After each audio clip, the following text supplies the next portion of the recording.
Lois Lowry's The Giver, first published in 1993, is a landmark work of young adult dystopian fiction. The novel follows 12-year-old Jonas, who lives in a seemingly perfect society where pain, conflict, and uncertainty have been eliminated. When he is chosen to become the receiver of memory, Jonas begins to discover the hidden cost of his community's peaceful and orderly existence.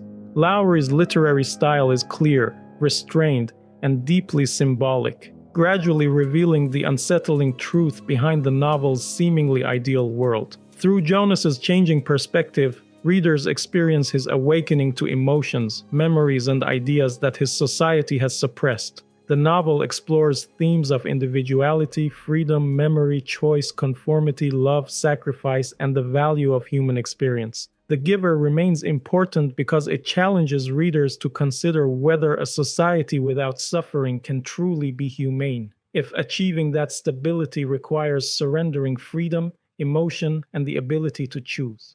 The story starts with Jonas, an 11-year-old boy, searching for the exact word to describe how he feels about the important ceremony coming in December. He first thinks he might be frightened, but he rejects the word as too strong. He remembers real fear from the previous year, when an unidentified aircraft flew over the community, an event so unusual that everyone was ordered indoors through the loudspeakers. The pilot is later released, which is the worst fate in Jonas's society. Jonas decides the word he wants is apprehensive. At dinner, Jonas's family performs the nightly telling of feelings. His parents, his younger sister Lily, and Jonas each discuss an emotion from the day. Lily says she is angry at a visiting child who does not follow the play area's rules, but her parents help her understand that he probably felt uncertain in a new place. Jonas's father, a nurturer who cares for babies, talks about a struggling new child who may be released if he does not improve. The family considers caring for the baby at night, though they cannot adopt him because every family is assigned only one boy and one girl. Jonas shares his nervousness about the ceremony of 12, when he will receive his adult assignment. Jonas's parents reassure him that the committee of elders will choose a role that fits him. The elders observe children during school, play, and volunteer work before assigning careers. Jonas worries about his friend Asher, who seems unfocused, but his parents tell him the committee is careful. Lily then asks for her comfort object, a stuffed elephant, and the narration reveals that such animals are called imaginary creatures in this world. Jonas's father brings home the struggling new child, Gabriel. Lily notices that Gabriel has pale eyes like Jonas, which is unusual in a community where most people have dark eyes and where pointing out difference is impolite. Lily says she might like to become a birth mother, but her mother explains that the role has little honor. Birth mothers produce babies for 3 years, then do hard labor and never know their children. Jonas remembers a time when he broke a rule by taking an apple home from school. While tossing it with Asher, he saw the apple change in a way he could not explain. Asher noticed nothing. Jonas brought it home to study, but it appeared ordinary. Later, a loudspeaker announcement reminds 11s that snacks must be eaten, not hoarded, and Jonas understands the message is directed at him. During volunteer hours, Jonas goes to the house of the old, where he bathes an elderly woman named Larissa. Bathing the old is allowed, even though seeing others naked is usually forbidden. Larissa describes the release of a man named Roberto as a beautiful ceremony celebrating his life before he walks through a special door. She does not know what release truly means and wonders why children cannot attend. The next morning, Jonas reports a dream during the family's telling of dreams. He dreams of wanting Fiona to undress so he can bathe her at the house of the old. His mother explains that these feelings are his first stirrings and gives him a pill to take every morning. Jonas is pleased to have reached this stage, but also wants to remember the pleasure of the dream. The pill works quickly, and the feeling disappears. The December ceremonies begin. Children receive new privileges with each age: jackets, volunteer hours, bicycles, and other signs of growing up. At the naming, Gabriel is not assigned to a family because he is still not developing well, but Jonas's father receives permission to care for him for another year. the family signs a promise not to become attached. A new child named Caleb is given as a replacement to a family whose first Caleb drowned in the river, and the community performs a special replacement ceremony. On the second day, the ceremony of 12 begins. Jonas and the other 11s line up by their birth numbers. The chief elder explains that this ceremony is the rare moment when differences between children are publicly recognized. Asher receives the assignment of Assistant Director of Recreation, a fitting role for his cheerful nature. Jonas is happy for him, but when Jonas's number comes, the chief elder skips him. Jonas sits through the rest of the ceremony, embarrassed and afraid. At the end, the chief elder apologizes and explains that Jonas has not been assigned but selected. He will become the next receiver of memory, the most honored and difficult role in the community. The current receiver is old and needs a successor. The chief elder says the selection must be unanimous and requires intelligence, integrity, courage, wisdom, and the capacity to see beyond. Jonas doubts he has that capacity until he looks at the audience and sees their faces change the way the apple changed. The crowd chants his name, and Jonas feels pride, gratitude, and fear. After the ceremony, Jonas already feels separate from his friends and family. At home, his parents are respectful and quiet. They tell him that the previous receiver in training failed 10 years earlier and that her name is not to be spoken, a sign of deep disgrace. Jonas reads the rules for his training and is disturbed. He may ask rude questions, may lie, may not discuss training, may not tell dreams, may not take medication for training-related pain, may not apply for release, and will have little time for recreation. Jonas wonders whether other people are also allowed to lie. On his first day of training, Jonas enters the receiver's private living area in the annex of the House of the Old. It is locked, unlike other doors, and filled with books far beyond the few reference volumes allowed in ordinary homes. The old receiver explains that he will transmit memories of the entire past, not simply his own childhood. These memories come from generations before sameness, and give the receiver wisdom to advise the community. Because Jonas does not understand snow, sleds, or hills, the receiver gives him the memory of sledding downhill through snow. Jonas feels cold, speed, wind, and joy for the first time. He learns that snow and hills disappeared when the community chose climate control and smooth land for efficiency. He wishes those things still existed, but the receiver explains that honor is not the same as power. He then gives Jonas sunshine and a mild sunburn.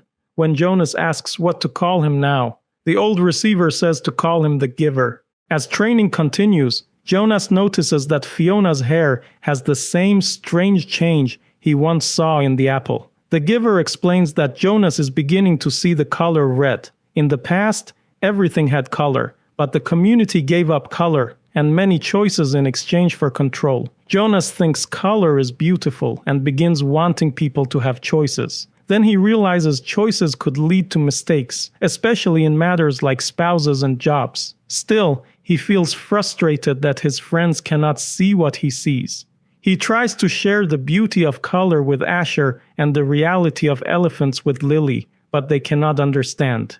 Jonas learns that being receiver means carrying memories alone. The giver once had a spouse, but like most adults after their children grew, she now lives with the childless adults. The giver explains that Jonas will not be able to share his memories with his future family, and that his life will center on holding the pain the community refuses to bear. When the previous receiver in training failed, her memories returned to the people, causing great suffering. Jonas begins to wonder about the pain in the giver and about what exists beyond the community. Gabriel develops but still cannot sleep through the night, and Jonas's father worries he may be released. When Gabriel sleeps in Jonas's room, Jonas accidentally gives him a peaceful memory of sailing, and Gabriel stops crying. Jonas later gives him the whole memory and wonders whether he has done right. One day the giver is suffering badly and asks Jonas to take some of the pain. He gives Jonas a battlefield memory filled with wounded men and horses. Jonas becomes a dying soldier, giving water to another young soldier, then watches him die. After this, Jonas dreads more training, but he returns. The giver also transmits beautiful memories of birthdays, art, horses, camping, and solitude. When Jonas asks for the giver's favorite memory, he receives a Christmas memory full of grandparents, presents, warmth, and love. Jonas has never known grandparents or love in this way. At home, when he asks his parents if they love him, they laugh and tell him the word is imprecise. That night, Jonas tells Gabriel that life could include colors, grandparents, and love. The next morning, Jonas stops taking his pill. 4 weeks later, Jonas's stirrings have returned, and so have richer feelings. On an unscheduled holiday, he sees his friends playing a war game and cannot join because he now knows the horror of real war. His friends do not understand. Jonas feels the loneliness of loving people who cannot love him deeply in return. At home, Gabriel comforts him. Jonas's father talks cheerfully about releasing one of a pair of identical twins, saying he will choose the smaller one, perform the ceremony, and wave goodbye. Jonas asks the giver about release. The giver explains that the failed receiver was named Rosemary and that he loved her as he loves Jonas. Rosemary enjoyed happy memories but asked for harder ones. The giver gave her loneliness, loss, poverty, and fear. After a painful session, she left, applied for release, and never returned. The giver says her memories came back to the community. Jonas asks what would happen if he died in the river, and the giver says his memories would also return to the people, overwhelming them. Because Jonas wants to understand release, the giver allows him to watch the recording of his father releasing the smaller twin. Jonas sees his father weigh the babies, inject the smaller one in the head, and place the dead body in a garbage chute. Jonas realizes release means death. The giver tells him Rosemary injected herself. Horrified, Jonas refuses to go home because his father has lied to him, and because Fiona also releases the old without understanding what she does. The giver lets Jonas stay the night, and explains that people in the community do not feel the way Jonas and the giver do. Together they decide the community must change, and that memories must be shared.